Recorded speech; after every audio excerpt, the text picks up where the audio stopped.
Hi everyone and welcome back to my Consultant Explorer channel. I'm Charlie and I'm here to help you explore the early career years of management consulting, help you to be successful at it and show you how to make the most of the opportunities that it can open up for you. I spent 8.5 years at Accenture building the most incredible launchpad for my own career. And now that I'm starting and running my own businesses, I can choose what I work on whenever and wherever I want to in the world. And that is the kind of freedom that I can help you find in your journey, which starts just as mine did in management consulting. Today we're going to walk through a day in the life of a manager to get a sense of the kind of things that they work on, as well as the kinds of daily fun and frustrations that they might experience. The manager that this focuses on is around 6 years into their consulting career. You ran to work this morning because combining your commute with your exercise is one of the best ways to stay continuously fit alongside your job. It's really great to have a client who's based in central London now, because for the past few years you've been based in out-of-town projects and staying in hotels. When you run to the client office now, you can use their showers, but you don't have a locker yet because they're generally reserved for client employees and not for consultants. Still, even running with more weight in your bag because you have to carry all of your stuff is good, you tell yourself, because it keeps you fitter. You've been working on this project for over 2 months now, and you were actually part of the team of 4 who were staffed from day one. In fact, you were ring-fenced to work on the bid for this deal before it was even won, because you worked before with the senior manager on a strategic CRM transformation, very similar to this new strategic CRM transformation. That SM made sure that you were brought into this deal because they know that you're good at what you do, and you'll both want to run this project similarly to before. The project team has massively grown since day one, and it's now over 30 strong, with people based all over the US, the UK and Central Europe. This morning you've got a workshop, and the 2 consultants in your work stream are going to be leading it, so you'll be attending primarily as backup. You'll be there to cover any gaps, provide any guidance, and generally answer any difficult questions if it's needed. You've spent a lot of preparation time already with your consultants to ensure that they are able to lead this workshop, because they've never worked in the CRM space before. You've even pre-reviewed all of the materials they're planning to use to facilitate the workshop, and you're confident that they're going to be able to lead it now. The purpose of this morning's workshop is to walk through and draft out the next batch of as-is CRM processes for your client sales and marketing teams. As-is CRM processes basically map out all the steps and actions that sales and marketing teams do in order to do their jobs today, hence the as-is. Some junior clients will be attending this workshop to help provide information. This workshop is going to help your team fully understand how everything works today, so that when it comes to mapping out and designing how things will work in the future, what is designed is much more realistic. Also, capturing these as-is processes will mean that the change management team in your project will be able to spot the differences with the new ways of working and focus their training materials around those differences to bring all the users up to speed more effectively.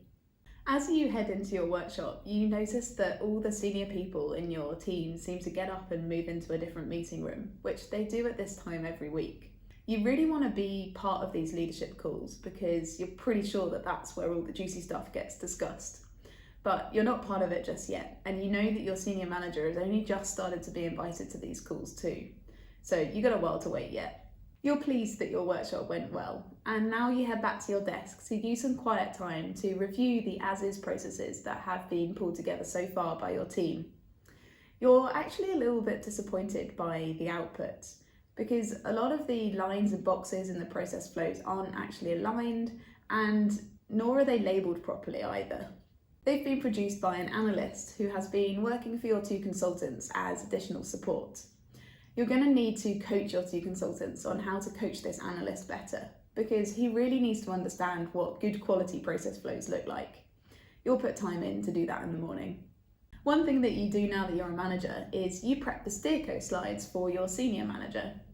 This means that you get to see all the updates of all the other work streams on your project, which you find really interesting.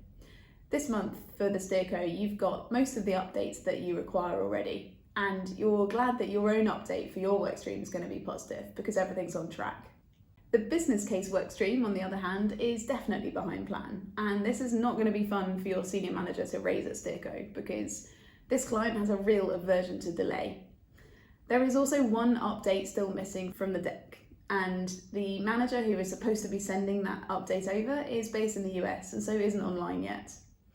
It's kind of frustrating working with time zones like this because you're due to send over your completed slide deck for Steerco to your senior manager for review before lunchtime, and clearly you're now going to miss that deadline. Another perk of being based at a client site that is in the centre of the city is that you have much more lunch options.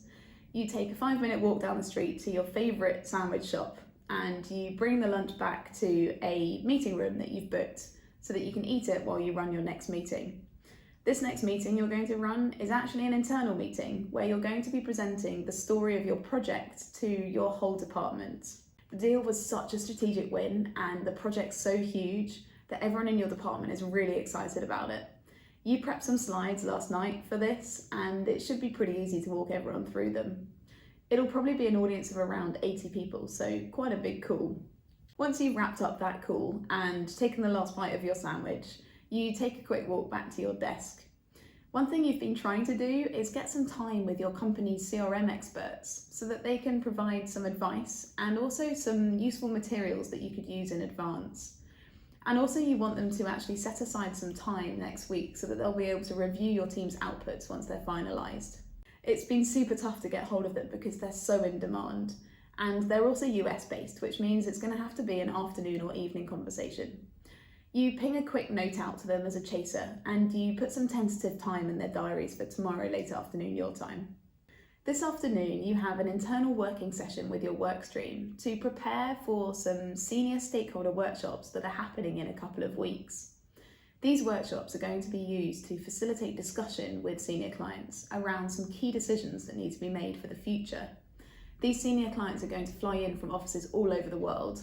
The decisions that they will make will help to inform what the future sales and marketing teams are going to look like for your client's company. Things like where those teams are going to be based, how they'll be measured, and what kind of standardizations they're all going to follow. Once these key decisions have been made, your team will be able to map out the to-be processes based on those decisions. Your working session this afternoon is going to agree what decisions need to be made and what your team's recommendations are. You'll run this all past your senior manager in the morning for review to make sure that they're aligned and that you haven't missed anything, especially given that it will be they who present and facilitate in the workshops with the senior clients and not you. After your working session, you have a one-to-one catch-up with your career counsellor, who is interested to know that you're happy in this role and also that it is giving you the right promotion prospects. You're supposed to be on track for promotion by the end of next year, so this role will be pivotal in creating that promotion story. There certainly is enough scope for this role to create the right story.